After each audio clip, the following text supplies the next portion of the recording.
আরেকটা ভিডিও একটু দেখাইতে চাই। ফারাজ ভাই, আ আমি আ এই সংশয় মূলে একটা ভিডিও আছে, দাঁড়ান একটু। ফারাজ ভাই সংশয় মূলে, ফারাজ ভাই কই গেলেন? ফারাজ ভাই কি ব্যাক আমার স্টেজে ব্যাকে চলে গেলেন? পাঠাই দিয়া বলে ফারাজ ভাই কই গেল ভাই, এটা কোনো হ্যাঁ, কথা? না আমি তো পাঠাই নাই ভাই। আমি আসলেই পাঠাইনি তো আপনারে। না, সমস্যা নেই আছে ভাই। আচ্ছা ফারাজ ভাই, স্যার, এই যে আওয়ামী লীগের সাথে সবাই এই ধরনের কাজই করে ভাই, কি আর করে, বলেন বলেন ভাই, ফারাজ ভাই আপনাদেরই দিন এখন। নতুন একটা হ্যাঁ, ভিডিও আপলোড করছি। ইসলাম কি যুক্তি দিয়ে চলে, এই একদম সংশয় মূলের একদম শেষে আছে। এই ভিডিওটা কি আমি একটু বাজাইতে চাচ্ছিলাম, কিন্তু অনেকক্ষণ লাগবে এই ভিডিওটা চললে। তাহলে সাত আপনি কি সাত মিনিট, খুব খুব বেশি লম্বা না আছে ভাই, ছাড়েন, আপনি ছেড়ে একটা ব্রেক দিয়ে আসেন আছে ভাই। তাহলে আমি একটা ব্রেক দিয়ে আসি, আপনিও মানে একটু বিন্দাস বসে থাকেন চুপচাপ। হ্যাঁ, শিওর শিওর শিওর তাহলে শিওর আমি একটু পরে আসতেছি। শিওর। আপনার যুক্তিকে ইসলাম এক কানা করিয়ে মূল্য দেয় না। আপনার যুক্তি রাখেন, দলিল দিয়ে ইসলাম চলে, যুক্তি দিয়ে ইসলাম চলে না। ইসলাম মাথা নত করে দলিলের কাছে, যুক্তির কাছে নয়। আলী রাদিয়াল্লাহু আনহু বলছেন, লাউ কানা দ্বীনু বির-রা, রায়, রায় বলে না, কি রায় হলো বলে না, বিচারের রায় কি বলে নাকি? এই রায় শব্দটা কিন্তু আরবি। রায় মানে ফায়সালা, সিদ্ধান্ত। লাউ কানা দ্বীনু বির-রাই, যদি এই দিন রায় মানুষের যুক্তির উপরে চলতো, মানুষের যুক্তি নির্ভর যদি হতো, তাহলে আমি আলী রাদিয়াল্লাহু আনহু পায়ের তলায় মাসাহ করতে বলতাম। পায়ের কোন দিকে মাসাহ হয়? উপরে, উপরে না, পায়ের উপরে মাসাহ হয়, সেটা জানি তো। মাসাহ করতে হয় পায়ের উপরে। আলী রাদিয়াল্লাহু বলছে না, যদি যুক্তি দিয়ে ইসলাম চলতো আমি বলতাম তলে মাসাহ করো, তলে। কারণ অজু করে হাঁটা চলা ফিরার করার সময় ময়লা মাটি ধুলোবালি উপরে লাগে পায়ের না নিচে লাগে? তাহলে যুক্তি বলে কি নিচে মাসাহ করো, যেহেতু ময়লা মাটি নিচে লেগেছে। কিন্তু আমি মুহাম্মদ সাল্লাল্লাহু আলাইহি ওয়াসাল্লামকে দেখেছি এমসাহু আলা জাহিরি খুফাইহি, তিনি পায়ের পাতায় নয়, পায়ের পিঠে মাসাহ করেছেন, তলে নয়। তো যেহেতু উপরে মাসাহ করেছেন, বিধায় আমি আলীর যুক্তির কোনো মূল্য ইসলামে নেই।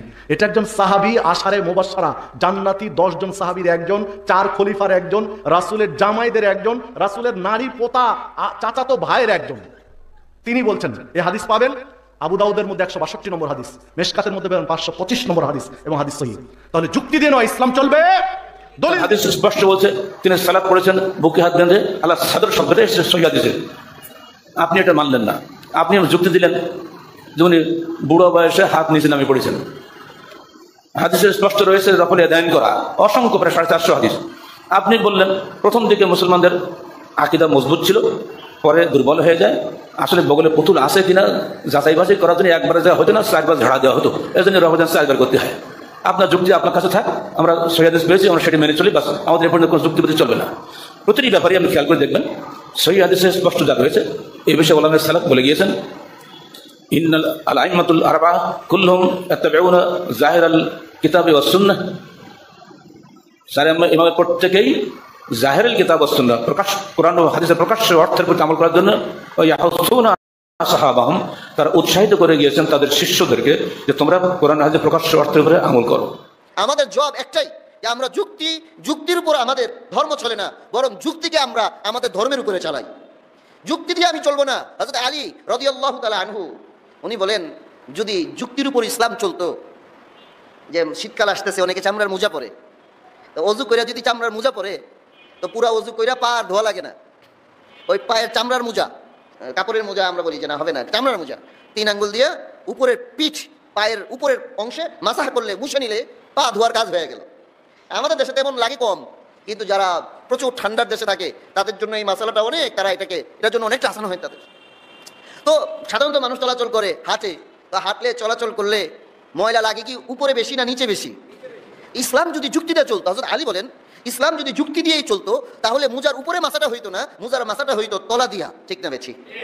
ইসলাম মনে রাখতে হবে, যে কোনো মাসলা মাসাইল আসে, প্রথমে আমরা কি করি, নিজের ভিতরে বিবেককে প্রশ্ন করি, আরে এই যে ব্যাপারটা কোরআনে যে আসলো পর্দার কথা, কোরআনে যে আসলো সুদ হারাম, কোরআনে যে আসলো ঘুষ হারাম, কোরআনে যে আসলো যে মেয়েদের সামনে যাওয়া হারাম, যেটাই আসে প্রথমে আমি যুক্তি দিয়ে চিন্তা করি। মুসলমান বুঝতে হবে আমাদের যুক্তি দিয়া নামাজের কেরাত হয় নাই, রুকু কেন করব ঝুইকা যুক্তি দিয়ে এটা রুকু বানানো হয় নাই, সেজদা যে করি যুক্তি দিয়ে বানানো হয় নাই, হজের মধ্যে যে কাবার 7 দিকে এই তোয়াফ করি 7 বার, কেন 7 বার করব, কোনো যুক্তিতে ধরবে না। কেন কমকর মারবো, কোনো যুক্তিতে ধরবে না। কেন আমি 2 কাপড় পইরা এইভাবে হজ করব, কোনো যুক্তিতে ধরবে না। সুবহ সাদেক থেকে নিয়ে মাগরিব পর্যন্ত রমজান মাসে না খেয়ে থাকবো, কেন যুক্তিতে ধরবে না। ইসলাম যুক্তির ধার ধারে না। ইসলাম ঐশী গ্রন্থ, আল্লাহর তরফ থেকে আসছে, যেটা বলছেন সেটাই আমার ঈমান, সেটাই আমার আদর্শ, সেটাই আমাকে জান্নাতে নিয়ে যাবে। যুক্তির সাথে এর কোনো সম্পর্ক নাই। এই একটা মূলনীতি যদি আমাদের জানা থাকে, হাজারো বিভ্রান্তি থেকে, শয়তানের বিভ্রান্তি থেকে বেঁচে। শরীয়ত কোনোদিন বিবেচনা দিয়ে চলে না, বিবেক দিয়ে শরীয়ত বিশ্লেষণ করা যায় না। শরীয়তের বিশ্লেষণ করতে হয় দলিল দিয়ে। আলী রাদিয়াল্লাহু আনহু বলছেন, লাউকানা দীনু বির-রায়, এই দিন, এই ইসলাম, এই শরীয়ত যদি রায় ভিত্তিক হতো, মানুষের চিন্তার উপরে হতো, যুক্তি নির্ভর হতো, তাহলে আউলা বিল মাসহে মিন আলাহু, আমি আলী বলতাম, ফতোয়া জারি করতাম যে মুজা পরে পায়ের উপরে মাসা না করে পায়ের তলে মাসা করতে হবে। আমরা মুজা পরে মাসা করি পায়ের উপরে। আলী বলছেন যদি যুক্তির উপরে নির্ভরশীল হতো শরীয়তটা, ইসলামটা, তাহলে বলতাম যে না, পায়ের উপরে নয়, পায়ের তলায় মাসা করো। কারণ মুজা পরে যখন আমরা চলাফেরা করি, ময়লা মাটি অপবিত্রতা ভরে পায়ের তলে লেগে যায়, তাহলে পায়ের তলে মাসা করো। এটা হলো যুক্তি।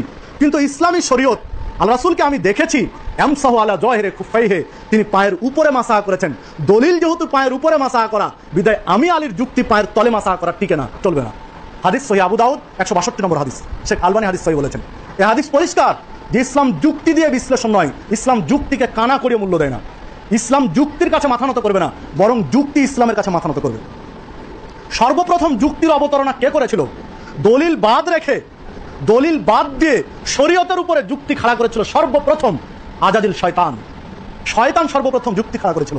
যুক্তি কোথায় খাড়া করেছিল, যেটা আপনাদের জানা, শুধু স্মরণ করিয়ে দেই। আল্লাহ রাব্বুল আলামিন যখন ফেরেশতা মণ্ডলীকে বললেন যে আমি আদমকে আপন হাতে নিপুণ করে সৃষ্টি করেছি, তোমরা একে সিজদা করো। ফেরেশতারা সিজদা করলেন বটে, আজাজিল বলল যে না, আল্লাহ, এটা হয় কি করে? আগুন দিয়ে সৃষ্টি হলো জিন, আর আদম হলো মাটির তৈরি। মাটির ধর্ম হলো নিচের দিকে যাওয়া, আর আগুনের ধর্ম হলো উপর দিকে যাওয়া। আগুন জ্বালালে শিখা উপর দিকে যায়, নিচে যায় না। আর মাটি উপরে ছুলে নিচে যায়, উপরে যায় না। মাটি একটা এখানে ছেড়ে দিলে নিচে চলে যাবে, উপরে যাবে না। আর আগুন জ্বালিয়ে রাখলে শিখাটা উপর দিকে যাবে। তো আগুন উপরের দিকে যায়, মাটি নিচের দিকে যায়। তো উপরের দিকে যাওয়া আগুন, উপরের দিকে যাওয়ার সৃষ্টি কি করে নিচের দিকে সিজদা করতে পারে? এই যুক্তি সর্বপ্রথম খাড়া করেছিল আজাদিল শয়তান। তো আজকে যারা শরীয়তের উপরে ফিতরার ক্ষেত্রে যুক্তি খাড়া করছেন, আপনারা কোন দিকে যাচ্ছেন একটু হিসাব করেন।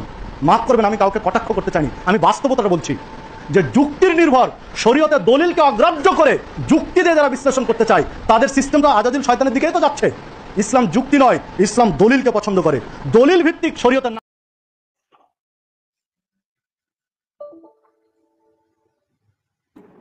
মাশাআল্লাহ, জব্বর কথা বলেছেন।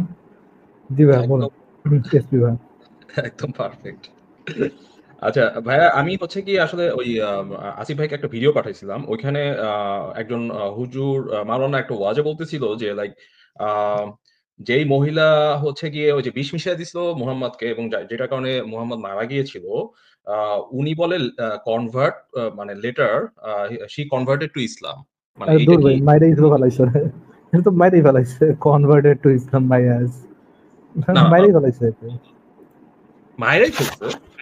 তার মানে এটা হ্যাঁ, পুরো যে একদম, ও মাই বিষ গড। দিছে যে কে, তার সে তো মেরেই ফেলাইছে দাঁড়ান দিয়ে তাহলে বাইকে। তাহলে সে এইভাবে এরকম একদম স্ট্রিক্ট মিথ্যা কথা বলে দিল পুরা এত এত বড় একটা ওয়াজে। আমি আমি আমি ভিডিওটা পাঠাইছিলাম আসিফ ভাইকে, যদিও সারপ্রাইজিং সে হুজুর মিথ্যা কথা বলছে, এটা তো হইতেই পারে না।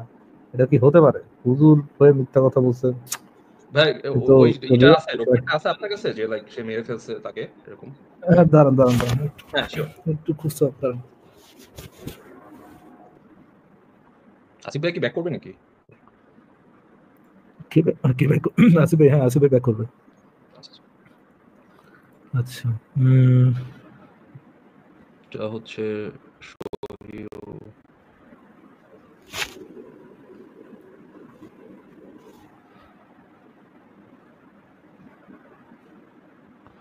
আচ্ছা,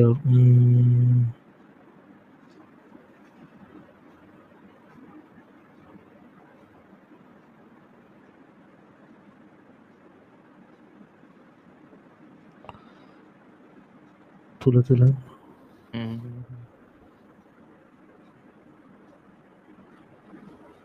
আচ্ছা, ওটা মনে হয় বুঝতে হবে নাকি? একটু খুঁজতে হবে আর কি।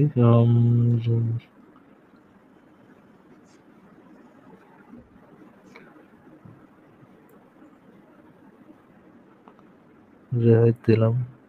এটি আপনার জন্য ক্ষতি হবে না। এই মহিলার বিষয় এখানে বলা নাই। আসিফ ভাই জানতে পারে। হ্যাঁ, কি ব্যাপার ভাই? কি জানতে চাচ্ছেন? হ্যাঁ, ওই যে আমি আপনাকে আসলে একটা ভিডিও পাঠাইছিলাম। একজন হুজুর একটা ওয়াজে বলতেছিল যে লাইক যে মহিলা হচ্ছে গিয়ে আপনার নবীকে মানে মুহাম্মদকে বিষ খাওয়া মাংস খাওয়াইছিল, উনি নাকি ওই মহিলা নাকি পরে ইসলামে কনভার্ট করছিল আরকি। মানে না, ইসলাম না, ধর্ম। না, না। আচ্ছা, এই যে ভাই, এই যে এখানে এই যে দেখেন, রাসূলুল্লাহ সাল্লাল্লাহু আলাইহি ওয়াসাল্লাম নির্দেশ দিলে অতঃপর তাকে হত্যা করা হলো। ও মাই গড! See? পুরা মিথ্যা কথা বলে দিল ওয়াজ আপনি মাহফিলে। যদি নবী হয়ে থাকেন, আমি যা করেছি তাতে আপনার ক্ষতি হবে না। আর যদি আপনি বাদশা হয়ে থাকেন, তাহলে আমি আপনার থেকে মানুষকে শান্তি দিলাম। রাসূলুল্লাহ সাল্লাল্লাহু আলাইহি ওয়াসাল্লাম নির্দেশ দিলে পরে তাকে হত্যা করা হয়। সে আবার দিনের পথে আসে, এটা তো একটা ফাও কথা, মিথ্যা কথা। পুরা ফগত। ও মাই গড! That's crazy. আচ্ছা ভাই একটা লাস্ট কোয়েশ্চেন করব। সেটা হচ্ছে গিয়ে আ ওই যে কোরআনে কি রোজার স্পেসিফিক কতদিন রাখতে হবে? এটা কি স্পেসিফিক আছে? মানে এটা অনেকেই বলে আছে, আবার অনেকে বলে নাই। এটা কি মানে কোন কিছু স্পেসিফিক ভাবে বলে যে কতদিন রোজা রাখতে হবে?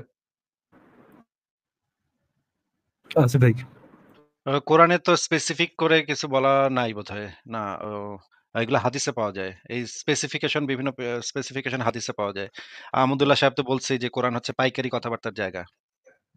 আচ্ছা, আচ্ছা। তার মানে কোরআনে রোজার কথাও নাই, আবার হচ্ছে নামাজের ৫ ওয়াক্তের কথাও নাই। আচ্ছা, খুবই ইন্টারেস্টিং। কিন্তু আবার আবু লাহাব নিয়ে স্টোরি আছে। না, এটা নিয়ে অনেকের সাথে আমার তর্ক হইছে। ওরা বলতেছে না আছে এইরকম ঐরকম। ওই যে আ ওই আয়াতটা নাই কিন্তু এর পরের একটা আয়াত আছে ওইখানে বলছে যে পুরা মাস রাখতে হবে। এরকম সামথিং একটা কথা ওরা গোঁজামিল দিয়ে বুঝানোর ট্রাই করে। But which is very interesting. But anyway, thank you ভাইয়া ফর অল ইউর টাইম। অনেক ভালো লাগলো আরকি। অনেকদিন ঠিক আছে, পর এসপি ভাই ভালো থাকেন তাহলে। বিদায় জানাচ্ছি। বাই। ঠিক আছে, তাহলে পরের জনকে দেখি। ফারাজ ভাই কি অবস্থা বলেন? ওইদিন এই তো পরে ভাই, কি হইলো? এই তো ভাই ইকবাল ভাই চলতেছে। আর আপনি কি করলেন? এই তো হালকা পাতলা আলোচনা করলাম। ইকবাল ভাইয়ের তো কথাই শেষ হয় না, তো বুঝেনি তো। সেদিন হচ্ছে গিয়া অ্যারাউন্ড 6 ঘন্টা ধরে লাইভ করা হচ্ছে। সব মানে লম্বা লম্বা কথা হচ্ছিল আর কি, তো ওটা নিয়েই আলোচনা চললো। মোটামুটি ভালো হয়েছে। আসিফ ভাই, আমি বিফোর আমি কিন্তু আপনার ব্যাক স্টেজ করি নাই ফারাজ ভাই। কেউ কি ব্যাকে আসছে যে আমাকে ব্যাক স্টেজ করতেছে? এর আগে এরকম কিছু হয়েছিল নাকি বুঝতেছি না। না, কেউ তো নাই। ব্যাক স্টেজ করার মতো তো কেউ নাই। আচ্ছা, সমস্যা নাই। আম, একটা জিনিস দেখে আপনাকে, একটু দেখেন আসিফ ভাই। আপনি তো মনে হয় অ্যানিমাল মুভিটা দেখছেন নাকি আসিফ ভাই? হ্যাঁ, হ্যাঁ, দেখছি। তো আপনি এটা বুঝতে পারবেন আর কি।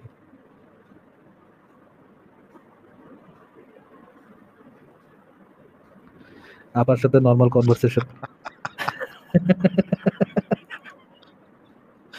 এক জায়গায় পাপা পাপা, এই জায়গায় আপা আপা। ভাইরা ভাই, যে কোনো একটা কনভারসেশন শুনলে মাথা মাথা একদম শেষ হয়ে আছে। এন্ড এই একটা পিডিডি সম্পর্কে তো জানেন নাকি আসিফ ভাই? না, আমি এই লোকটা চিনি না। পিডিডি পিডিডি হচ্ছে কি আপনার র্যাপার। সে মনে করেন বিভিন্ন ধরনের আজেরা কাজের সাথে জড়িত, বুঝছেন? নারীদের এক্সপ্লয়েট করা, বাচ্চাদের এক্সপ্লয়েট করা, এই প্রত্যেকটা কাজের সাথে জড়িত। তো আমেরিকায় যেরকম পিডিডি আছে প্রত্যেকটা ধরনের বাজে বাজে কাজে, যে নারী এক্সপ্লয়েট, বাচ্চা এক্সপ্লয়েটের সাথে জড়িত, এরকম বাংলাদেশে তো এর ভার্সন আছেই। তাও হইতি এখানে একটা বাংলাদেশে পুরো মব। ঠিক আছে ভাই, নেক্সট কাউকে যুক্ত